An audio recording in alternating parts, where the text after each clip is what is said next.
Burul 58 gate, বুরুলে সূর্যাস্ত। আমি কাকলি, তোমাদের বন্ধু। খাস কিছু নয়, তবে যখন আমরা কিছু বন্ধু মিলে সেখানে যাই সেটা বিশেষই হয়ে গেল।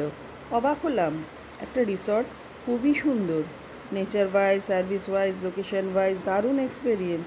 খুব আনন্দ করলাম আমরা।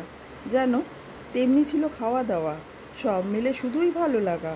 প্রায় 1 যুগ পর সব বন্ধুরা 2 দিন 1 রাত্রি কাটিয়ে আসলাম। ভ্যানে করে সাইট সিইং করলাম, লঞ্চে করে 58 গেট গেলাম। অসাধারণ, হ্যাংওভার যেন কাটেই না। সামনে বইছে গঙ্গা, গঙ্গার জোয়ার ভাটা সাক্ষী হলাম আমরা। গঙ্গা বক্ষেছে সূর্যাস্তের লাল আলো, গঙ্গাকে একদম লালে লাল করে দিল। খুব ভালো লাগলো, ভীষণ উপভোগ করলাম। অবশেষে ওই যে দূরে নৌকা, যেন আমাদের সব মায়া কাটিয়ে দূরে চলে